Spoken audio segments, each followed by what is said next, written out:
नमस्कार, स्वागत है आपका बेटियों को समर्पित हमारी इस खास पेशकश में। मैं हूं आपके साथ मीना शर्मा और सफर को आगे बढ़ाते हैं जो शुरू किया है हमने उन बेटियों के नाम जिन्होंने तमाम बंदिशों को तोड़कर एक नई पहचान बनाई है और उस पहचान को समाज ने भी सराहा है।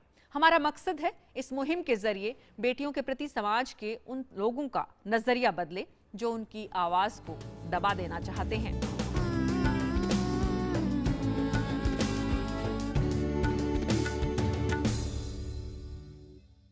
कहते हैं प्रतिभा उम्र की मोहताज नहीं होती है और प्रतिभा के साथ मकसद जुड़ जाए तो प्रयास में 4 चांद लग जाते हैं और फिर प्रयास अपनों का दर्द मिटाने के लिए हो तो सफलता निश्चित है। आइए मिलवाते हैं आपको ऐसी ही एक सफल बेटी से जो बिहार की उपजाऊ मिट्टी में गुलाब की तरह महक रही है। जिंदगी जीने का मकसद खास होना चाहिए, अपने आप पर विश्वास भी होना चाहिए।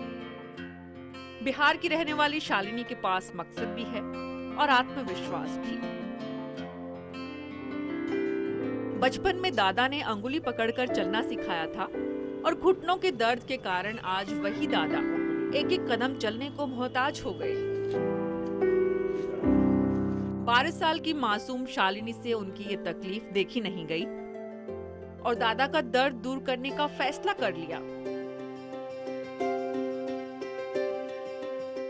एक ऐसा वॉकर बनाने की ठानी जिसे ऊंचाई के हिसाब से एडजस्ट किया जा सके और छोटी सी बच्ची पढ़ाई के साथ साथ जुट गई पूरा वक्त वॉकर का डिजाइन बनाने में।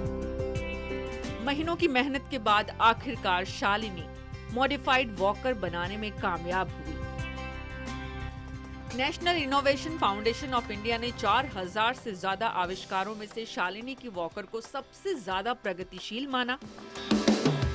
तो पूर्व राष्ट्रपति एपीजे अब्दुल कलाम ने भी इस बच्ची को सम्मानित किया। इंडियन मर्चेंट चैम्बर ने भी उनकी कोशिश को सराहा और पूरे देश में शालिनी की खोजी गई डिजाइन के आधार पर वॉकर बनाए जाने लगे।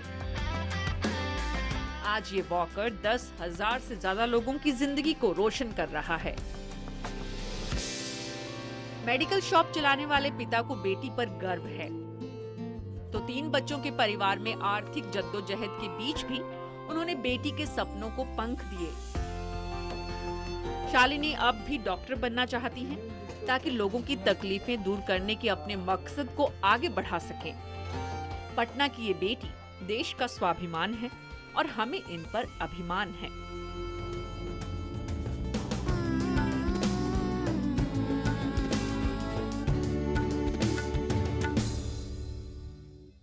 शायद इसीलिए कहते हैं बेटियां ज्यादा संवेदनशील होती है। शालिनी पटना में भारतीय बौद्धिक क्षमता का परचम लहरा रही थी तो 7 समुंदर पार बैरोनेस संदीप वर्मा भारतीयों के पक्ष को मजबूती दे रही है। ब्रिटेन की राजनीति में हिंदुस्तान का परचम लहराने वाले ये बैरोनेस संदीप वर्मा है।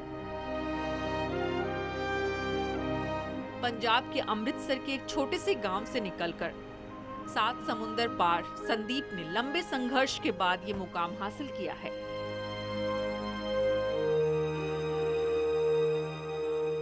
बेहद कम उम्र में वे अपने माता पिता के साथ लंदन जा बसी थी। लिसेस्टर शहर में स्कूल और कॉलेज की पढ़ाई पूरी की, लेकिन राजनीति में करियर का हमेशा से सपना देखती थी। छोटी उम्र में शादी का फैसला भी किया और 19 साल में पति के साथ मिलकर कपड़ों का बिजनेस भी। लेकिन पढ़ाई भी साथ साथ जारी रखी और मनोविज्ञान के साथ साथ बिजनेस एडमिनिस्ट्रेशन में डिग्री हासिल की।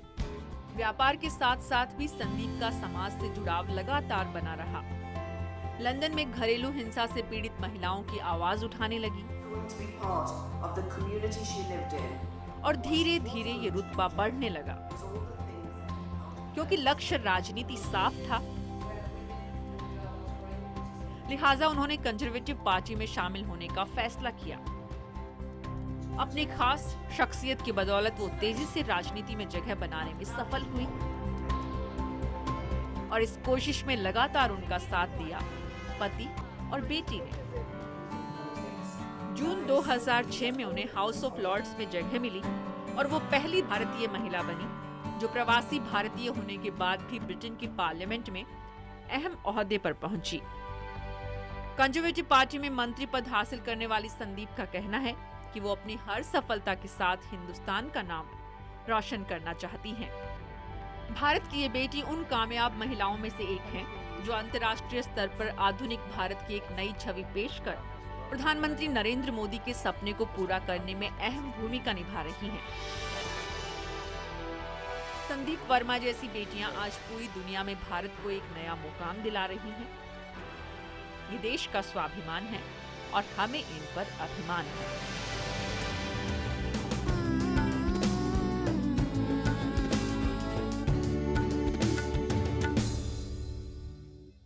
और अब आपको मिलवाते हैं एक ऐसी बेटी से जिसने स्कूल जाकर तालीम तो नहीं ली, लेकिन अवैध खनन के खिलाफ आंदोलन कर सैकड़ों परिवारों को राहत दी। नाम है दुईजी अम्मा और काम ऐसा कि 2005 में नोबेल शांति पुरस्कारों के लिए नामांकित हुआ। एक वक्त था जब उत्तर प्रदेश में खनन माफिया का राज चलता था और हर ठेके पर उन्हीं का कब्जा होता था।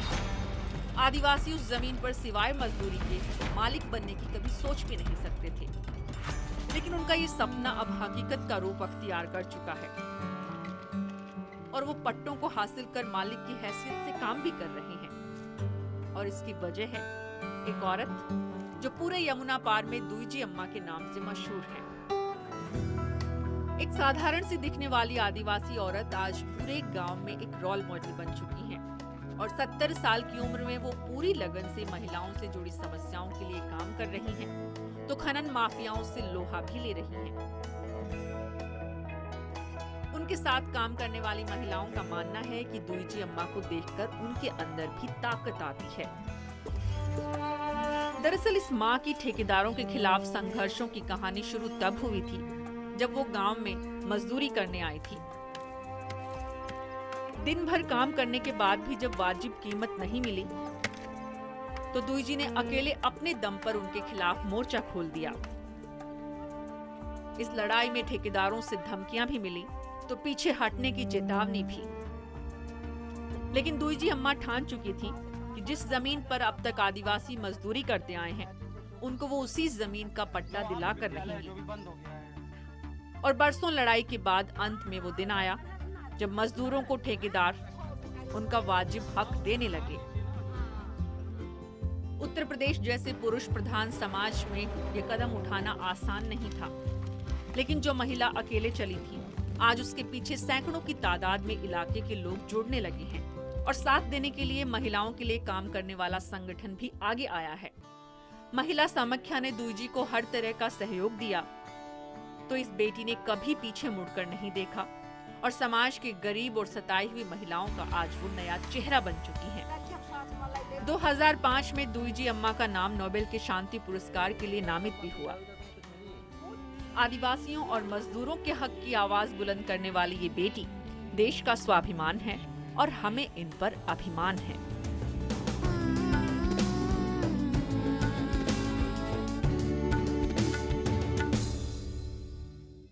शिक्षित होने के लिए डिग्री होना जरूरी नहीं है, ये दुईजी अम्मा ने साबित किया तो भोपाल की रशीदा बी ने भी अंतर्राष्ट्रीय स्तर पर पहचान बनाई। भोपाल गैस त्रासदी के पीड़ितों की आवाज बुलंद करने वाली ये बेटी आज सामाजिक बदलावों का पर्याय बन चुकी है।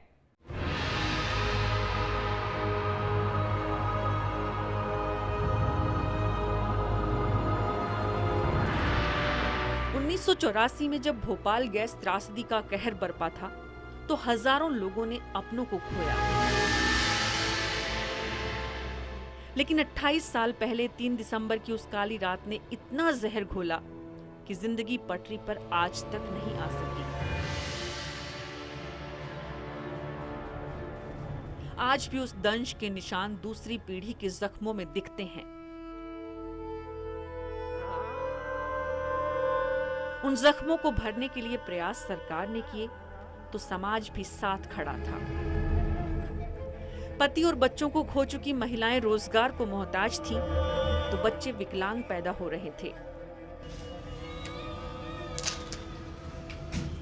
अनगिनत परेशानियां थीं जिनका समाधान सरकारी फाइल्स और बाबुओं की टेबल पर चक्कर लगवा रहा था। हालांकि रशीदा बी के पति उस त्रासदी से बच गए थे, लेकिन वे भी काम करके पति का हाथ बंटाना चाहती थी। और पर्दे में रहने वाली ये बेटी घर से बाहर निकली तो उन परेशानियों से वाकिफ हुई जो गैस पीड़ितों का दर्द बनकर निकल रही थी। लिहाजा हजारों लोगों की मदद के लिए गैस पीड़ित महिला स्टेशनरी कर्मचारी संघ बनाया, चिंगारी ट्रस्ट का गठन किया और बच्चों को इलाज मुहैया कराने की व्यवस्था की। गैस पीड़ितों की समस्याओं को मंच दिया और मध्य प्रदेश सरकार से लेकर दिल्ली की सत्ता में बैठे लोगों को उस दर्द से वाकिफ कराया। यही नहीं, आंदोलन के जरिए कंपनी के उच्च प्रबंधन तक अपनी बात पहुंचाई। लेकिन 55 साल की रशीदा बी के लिए ये सब कुछ इतना आसान भी नहीं था।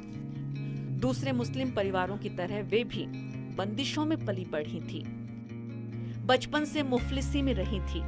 लिहाजा घरेलू कामों के साथ साथ बीड़ी बनाने जैसे काम करके 2 पैसे कमाने में भी हाथ बंटाने का काम कर चुकी थी। लेकिन समाज के प्रति जिम्मेदार इस बेटी ने देश के प्रति अपनी जवाबदेही तय की तो पति ने भी हर कदम पर साथ दिया। देश विदेश में आंदोलनों की अगुवाई करने वाली रशीदा भी स्कूली शिक्षा से महरूम रही, लेकिन अमेरिकी संस्था ने एनवायरमेंट गोल्ड बैंक पुरस्कार से नवाजा तो पुरस्कार में मिली 58 लाख रुपए की राशि भी इस बेटी ने चिंगारी ट्रस्ट को समर्पित कर दी। भविष्य के भारत का नया चेहरा बन रही ये बेटी देश का स्वाभिमान है और हमें इन पर अभिमान है।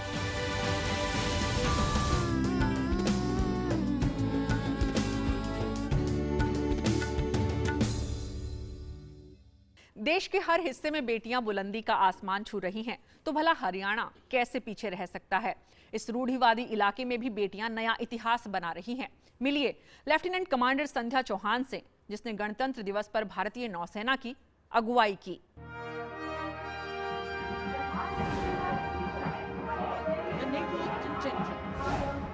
देश की आन बान और शान दिखाता ये दस्ता भारतीय नौसेना की ताकत ही नहीं, भारत का सम्मान भी है। और इस सम्मान को आगे बढ़ा रही है हरियाणा की बेटी संध्या चौहान।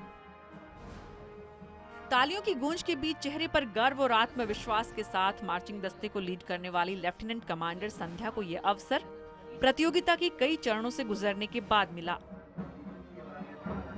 26 जनवरी 2015 की ऐतिहासिक गणतंत्र दिवस परेड के लिए नौसेना के सैकड़ों पुरुष अफसरों को पीछे छोड़ते हुए इसे हासिल करना किसी सपने से कम नहीं था।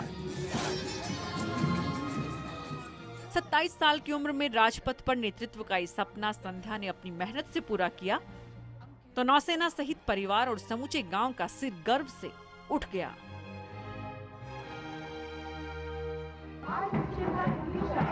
तालियों की गड़गड़ाहट के बीच शेर की तरह दहाड़ लगाने वाली लेफ्टिनेंट कमांडर संध्या चौहान विशाखापट्टनम में भारतीय नौसेना के एयरबेस आईएनएस डेगा में ऑब्जर्वर हैं। समुद्र में आने वाले सैकड़ों जहाजों में से शत्रु के जहाज की पहचान करना और जहाज से पानी में गिर जाने वालों को सर्च और रेस्क्यू ऑपरेशन कर बचाना इस खूबसूरत चेहरे के पीछे छिपी ऑफिसर की कड़ी जिम्मेदारी है।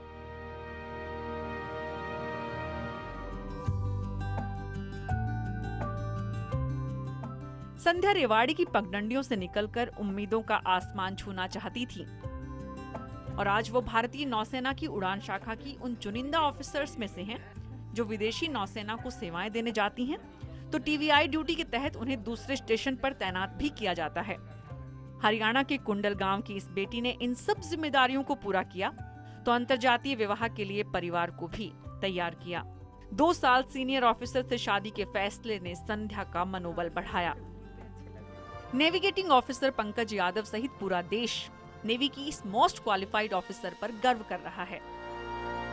बस संध्या को अफसोस है तो इस बात का कि वर्दी का सपना देखने वाले पिता इस उपलब्धि के गवाह नहीं बन पाए।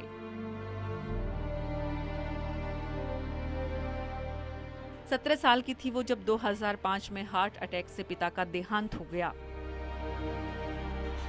गांव की पहली अफसर बेटी बनकर संध्या ने पिता का नाम रोशन ही नहीं किया बल्कि सही अर्थों में श्रद्धांजलि भी दी। ये बेटी देश का स्वाभिमान है और हमें इन पर अभिमान है।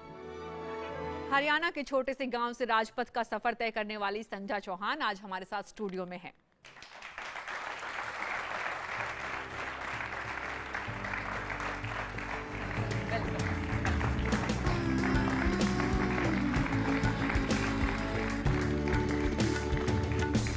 राजपथ पर जब आप भारतीय नौसेना के दस्ते को लीड कर रही थी, कमांड कर रही थी, और वो बहुत खूबसूरती से आपने उस कमांड को जो दिया है, क्या महसूस कर रही थी जब आप देख रही थी कि अमेरिका के राष्ट्रपति बैठे हुए हैं, भारत के राष्ट्रपति हैं, भारत के प्रधानमंत्री हैं?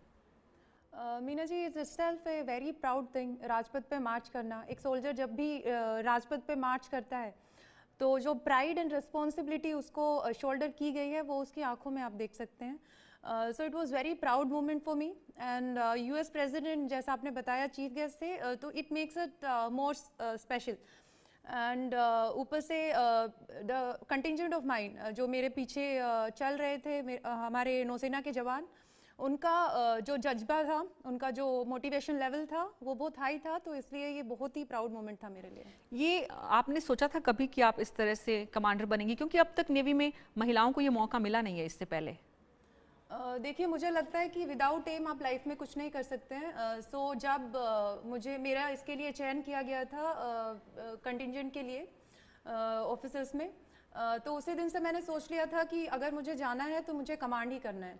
तो उसके लिए I use to take care of my throat, I use to take care कि जब भी मैं वापस जाऊं, बिकॉज हर दिन हम लगभग 20 किलोमीटर का मार्च करते थे, जिसमें उससे पहले हम रनिंग करते थे अराउंड 10 किलोमीटर।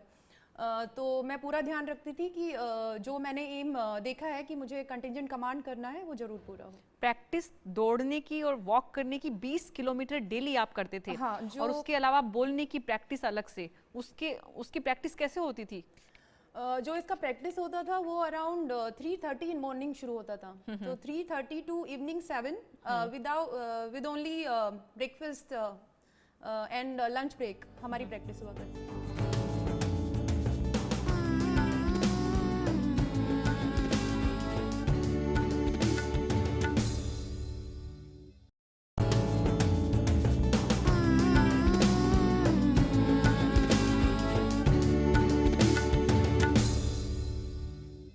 और राजपथ पर नौसेना की अगुवाई करने के बाद जब संध्या अपने गांव पहुंची थी तो परिवार का उत्साह साफ दिख रहा था। उस वक्त संध्या ने क्या कहा था, आइए आपको सुनाते हैं। ये मेरे पिता का सपना था, लेट श्री महेश चौहान, उनका सपना था कि मैं डिफेंस फोर्सेस ज्वाइन करूं। So I am living his dream and मेरी मदर जो भी हालात थे उसमें वो हमेशा सपोर्टिव रही। उन्होंने लड़के लड़की का भेदभाव कभी नहीं किया, और जब भी even for my interviews I went alone to places like Bangalore. So उस समय एक गांव से जो कुंडल गांव है मेरा, उस गांव से बैंगलोर जाना अकेले, सो एक माँ का वो परमिट करना ही बहुत बड़ी बात थी। तो मेरी माँ को मेरे पे पूरा भरोसा था। और शादी के बाद मेरे इन लॉज जो आप देख रहे हैं मेरे राइट साइड में, सो उन्हें भी मुझ पर पूरा भरोसा था, वो हमेशा बहुत सपोर्टिव रहे हैं शादी के बाद भी, बिकॉज मेरा प्रोफेशन ऐसा है जो बहुत डिमांडिंग है। मैं हमेशा उनके साथ नहीं रह पाती हूँ, केवल छुट्टी में हम मिल पाते हैं या तब भी वो हमसे मिलने आते हैं वहाँ पे। सो वो हमेशा बहुत सपोर्टिव रहे हैं। कोई भी फॉरेन डिप्लॉयमेंट हो या कोई भी मिशन हो, मेरा नाइट फ्लाइंग होता है या कभी मुझे फॉरेन डिप्लॉयमेंट्स में जाना होता है, जैसे अभी मैं मॉलडीव से वापस आई हूँ, तो उस टाइम वो बहुत सपोर्टिव होते हैं। इवन माय हस्बैंड, मेरा जो सफलता का श्रेय अभी जो मुझे सफलता मिली है, मैं वो अपने हस्बैंड को भी देना चाहूँगी। आपने कहा कि आपने सोचा और जो लक्ष्य तय करते हैं वो मिल जाता है, लेकिन जिस दिशा में महिलाएं जाती ही नहीं है, लड़कियों के लिए जगह ही नहीं थी, नेवी में आज तक आज़ादी के इतने सालों बाद 68 सालों के सफ़र में कभी भी कोई महिला कमांडर नहीं बनी, तो ये तो आपके लिए सपने जैसा था। हाँ, एक सपना था, बट सपने जो देखते हैं और उनकी तरफ उनमें हौसला होता है सपने देखने का और सपने पूरे करने का। अगर आप सपने देखते हैं बट उसकी तरफ कोई काम नहीं करते हैं, तो मुझे लगता है वो सपना देखना ही गलत है। That is itself a waste of time. तो मैंने ये सपना देखा था पहले नेवी में आने का। उसके बाद जब मुझे चुना गया तो मैंने सोचा था कि if I am going I will be the one who will command. So ये सपना पूरा हुआ and I am very happy for this. ये जो सिलेक्शन का प्रोसेस क्या था, कितने दिन लगे थे इसमें, कौन कौन चुनाव करने वाले थे? ये जो सिलेक्शन का प्रोसेस होता है ये पहले आपकी यूनिट जो आप नेवी के 4 कमांड हैं उनसे रिकमेंडेशन जाता है। तो हमारे यहाँ मार्चिंग किसी भी सेना का एक बहुत ही अहम हिस्सा होता है, मार्चिंग जो हमें ट्रेनिंग एकेडमी से सिखाया जाता है। तो उसके बाद आपकी मार्चिंग स्किल्स एंड आपकी पावर ऑफ कमांड, जो आप कमांड देते हैं, जो आपकी आवाज़ है वो उस पर डिपेंड करता है। देन उसके बेसिस पे आपका चयन किया जाता है, कमांड से आपका रिकमेंडेशन जाता है। एंड उसके बाद जो फाइनल रिकमेंडेशन होता है उसमें around we were 5 lady officers and 6 male officers जो कमांड के लिए आए हुए थे। सो हर 5 और 10 डेज के बाद रूलिंग आउट होता है, जिसमें से फाइनली कुछ लोग रखे जाते हैं मेन एंड स्टैंड बाय, जो उनको लगता है कि फिट है कमांड के लिए। So it's a daily process. हर रोज की आपकी ट्रेनिंग के बाद ये चयन किया जाता है कि are you good enough for command. वो तो जितने लोग थे तकरीबन 10 से 12 लोग थे जिनमें से फाइनल सिलेक्शन होना था, सभी बनना चाहते होंगे, सभी कमांड करना चाहते होंगे, सभी उस गर्व को महसूस करना चाहते होंगे। हाँ, सभी करना चाहता था। It's a very healthy competition which we maintain in armed forces. So सभी करना चाहते थे कमांड इन सब लोग, बट आर्म्ड फोर्सेस में we celebrate brotherhood. So a junior officer और a senior officer will never want कि दूसरा बंदा हर्ट हो जाए और उन्हें मौका मिले। वो चाहेगा may the best person win और may the best person command. So it's not based on seniority. तो आपसे कई सीनियर ऑफिसर थे जिनको आपने पीछे छोड़ा? हाँ, मुझसे काफ़ी सीनियर ऑफिसर्स थे जो मेरे साथ थे इस चयन के लिए। So it's based on your marching skills, your power of command and your overall personality and your skill to command. तो आपने कहा कि आपने जिस दिन आपका आरडी के लिए सिलेक्शन हुआ था उसी दिन आपने सोच लिया था कि आप कमांड करेंगे। तो जिस दिन फाइनल सिलेक्शन हुआ आपको कोई खुशी नहीं हुई, क्योंकि आप तो सोच के आई थी कि आपको तय करना है? नहीं, खुशी थी। जब भी आप कोई सपना देखते हैं अगर वो पूरा होता है तो खुशी होती है, एंड उससे ज़्यादा आपका जो कॉन्फिडेंस लेवल होता है वो बढ़ जाता है और आपका खुद पे भरोसा बढ़ जाता है। एंड वो हुआ। It's a proud moment for me कि मुझे चुना गया।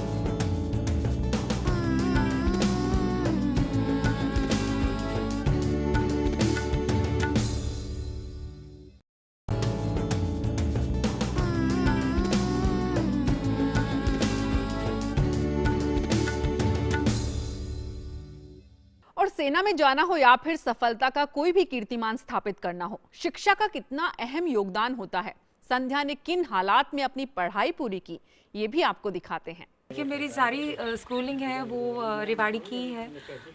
जहाँ अभी हम हैं यहाँ मैं 22 इयर्स रही हूँ। नेवी में मैं यहीं से गई थी। जो मेरा सारा स्कूलिंग है यहाँ से हुआ है। मेरी जो प्राथमिक शिक्षा है वो गांव के एक गवर्नमेंट स्कूल में हुई है। यहाँ से जो स्कूल है वो अराउंड 2-3 किलोमीटर्स है। जब हम छोटे थे तो हम वहाँ तक पैदल जाते थे।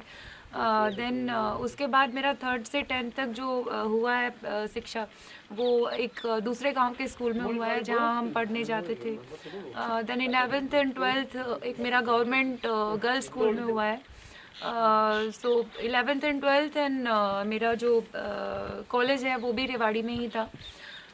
रेवाड़ी यहाँ से थोड़ा दूर है। उस समय थोड़ा परेशानी होता था because it's around 20 kilometres from here. यहाँ से बट उसका अपना ही एक मज़ा था, जिसमें हम यहाँ से 6-7 किलोमीटर साइकिलिंग करते थे।